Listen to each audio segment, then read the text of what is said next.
On this most excellent Wednesday, buckle up, Buttercup. Holy moly! Manhattan gets tunnel vision. Jersey City rejoices. Parliament pummeled at Turnham Green. Royalists run for the hills. And Amityville horror story continues. Son says bye-bye to family. House prices hit rock bottom. And later, Live from Sheepville. A drunken sheep called Minty promises grass and hugs in mayoral bid. Those are the headlines. Now choke on them. News bang. Unraveling the knitted sweater of spin with razor-sharp wit. 1927. Chaos erupted in 1927 as New Yorkers discovered they could drive to New Jersey without getting their feet wet.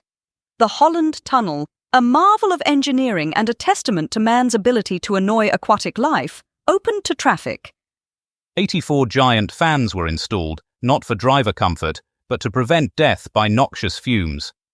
Without them, explained one engineer, the tunnel would be more toxic than a chili cook-off in a porta-potty. The project faced setbacks, including the discovery of fish that had evolved to live in concrete. Dockworker Jimmy Two Thumbs McGillicuddy. First a wall, then no wall easy, though I did lose my lunch in New York, then find it in Jersey.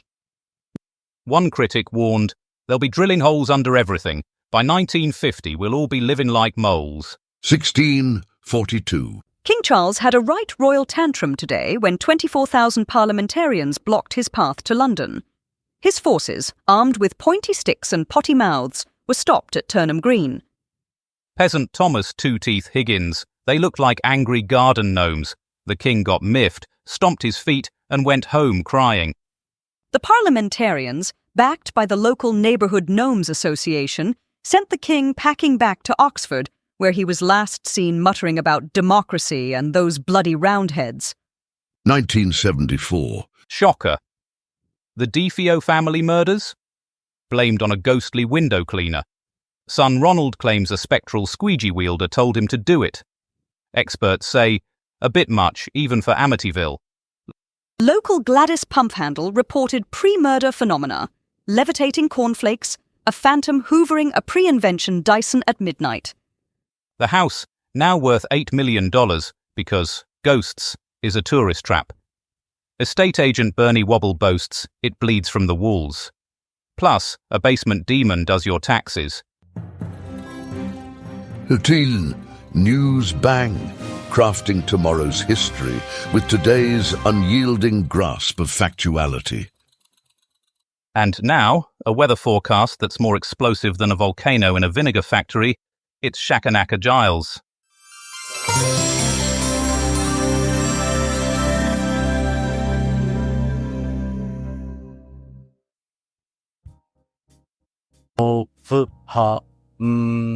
Good evening, viewers. Down south, prepare for a right royal soaking. We're not just talking rain, folks. We're talking a volcanic eruption of water. A veritable Niagara of rain. The sort that could make Noah start building a second ark. If you live near a mountain, I suggest moving upstairs, or perhaps investing in a good quality snorkel. Up north, it's a meteorological mixed bag. Sunshine 1 minute, hailstorms the next. It's like Mother Nature's playing a game of meteorological roulette. Pack a sun hat, a raincoat, and a hard hat. You might need all three. And in the east, it's hotter than a dragon's breath, temperatures soaring higher than a politician's expenses. So, slap on that sunscreen, find a shady spot, and stay hydrated, unless you fancy turning into a human jerky. So there you have it. A wet south, a wild north, and a scorching east, and that's all the weather.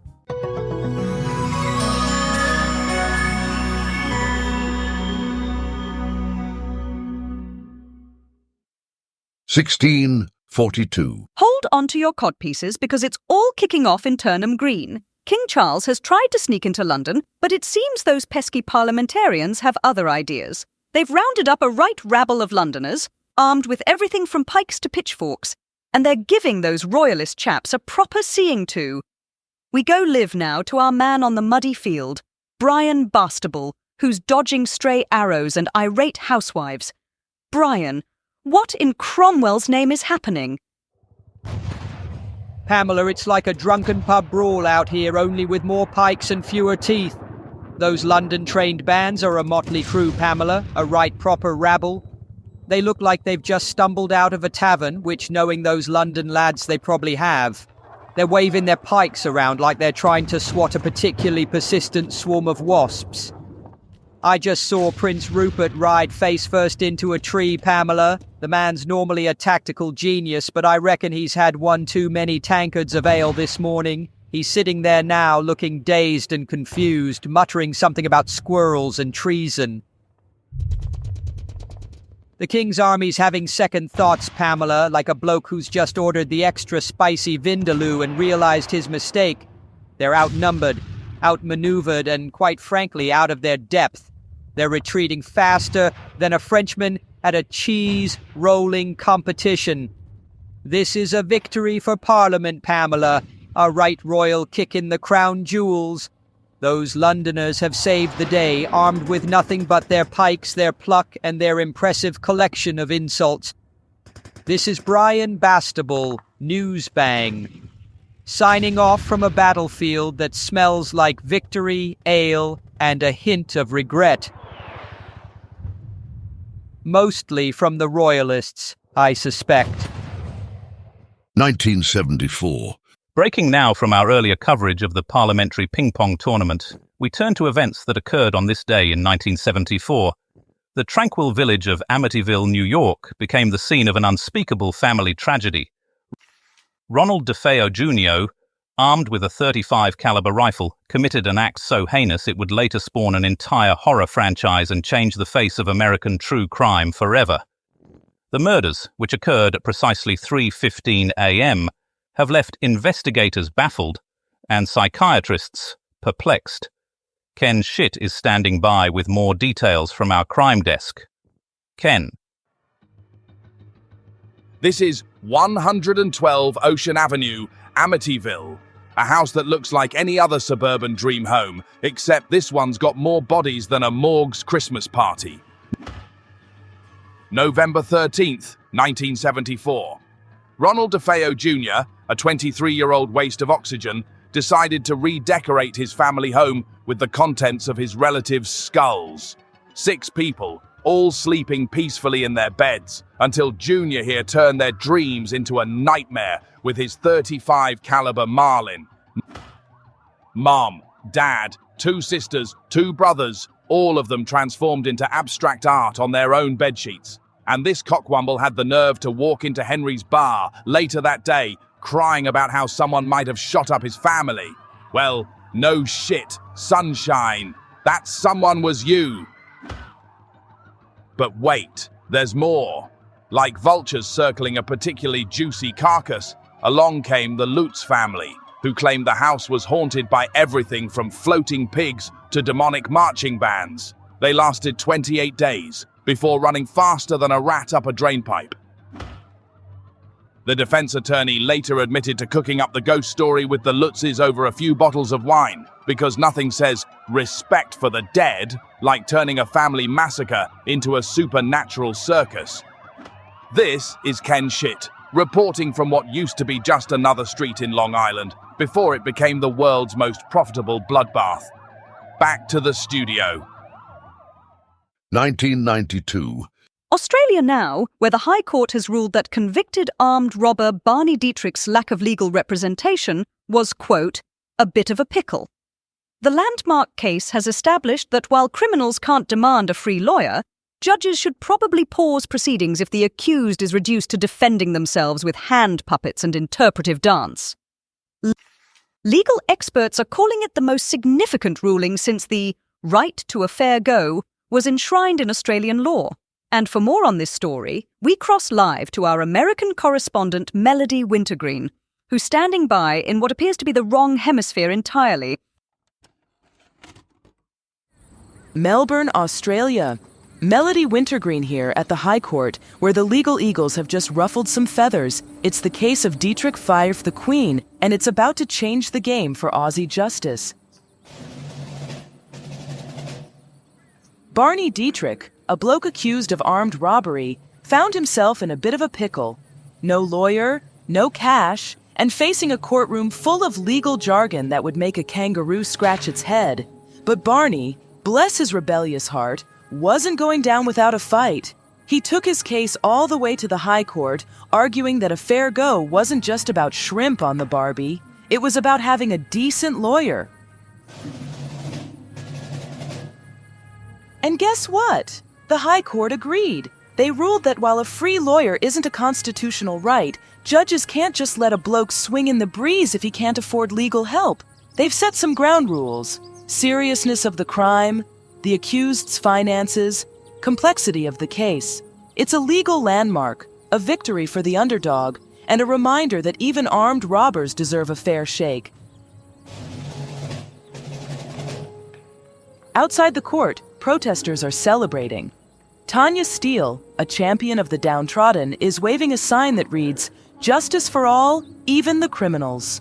The government, meanwhile, is probably scrambling to find some extra cash for legal aid. This ruling's going to cost them a pretty penny. So, as the legal beagles down under grapple with this game-changing decision, one thing is clear: justice just got a whole lot fairer in the land of Oz. Melody Wintergreen, Newsbang, reporting live from Melbourne, where even the criminals are getting a fair go. It is News Bang, where facts dance merrily on the grave of speculation. 1982. A somber night for boxing as we cross live to Caesar's Palace, Las Vegas. Our sports correspondent Ryder Boff was there to witness what may be remembered as boxing's darkest hour.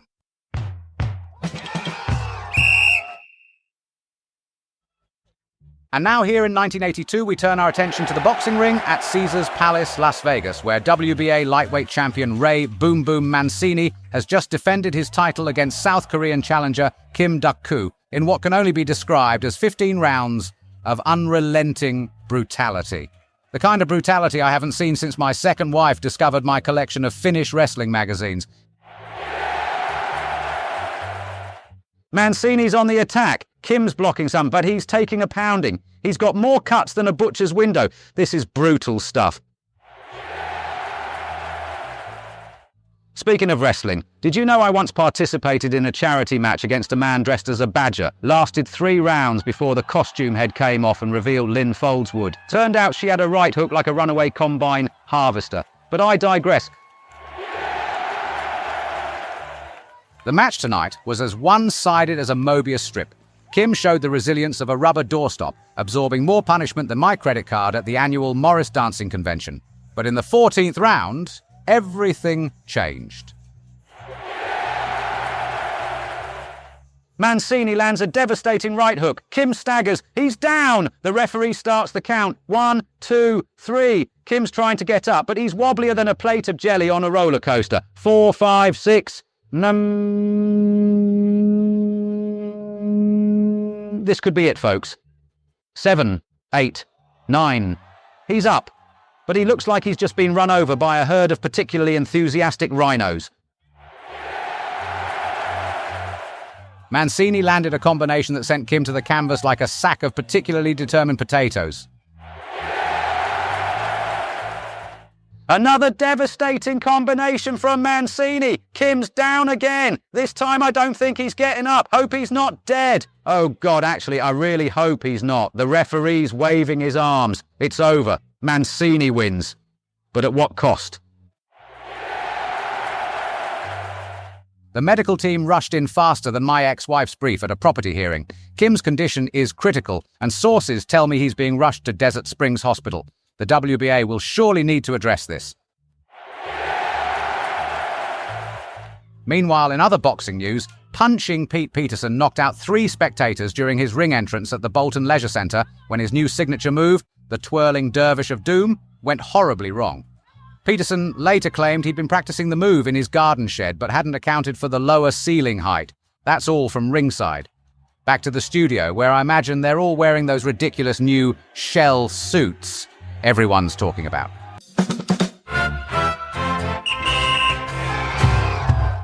The Holland Tunnel opens today beneath the Hudson River, and our travel correspondent Polly Beep has been experiencing what it's like to drive underwater in Manhattan. Good evening, road warriors. Polly Beep here with some absolutely smashing news from Manhattan, where the Holland Tunnel has just opened its magnificent moor beneath the Hudson River. If you're planning to use this revolutionary new tube of transport, expect delays as thousands of motorists queue up to experience the thrill of driving underwater like mechanical fish.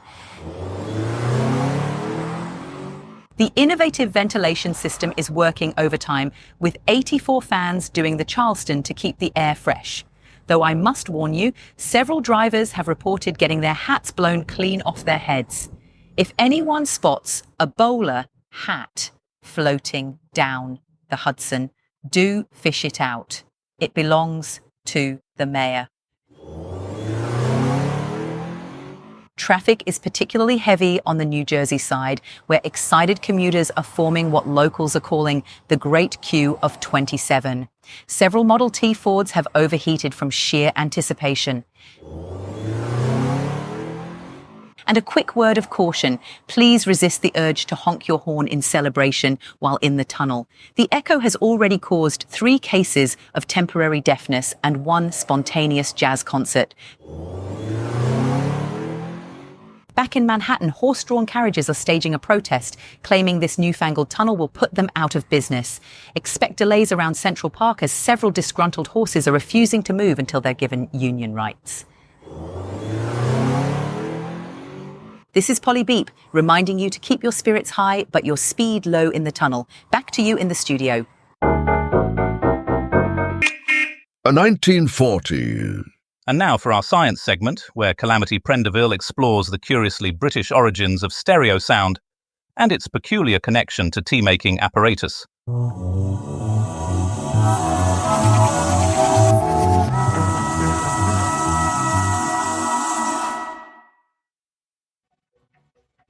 Good evening, Science Watchers. On this day in 1940, Britain's greatest export to America, the stereophonic sound system, made its debut at New York's Broadway Theatre.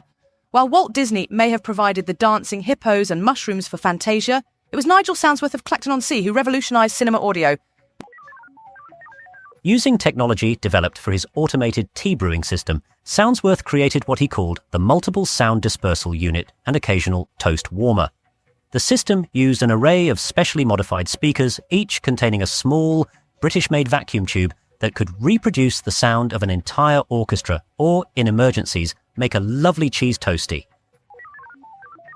The installation required 17 miles of copper wire, 14 tea cozies for sound insulation, and a team of retired cricket umpires to monitor the audio levels.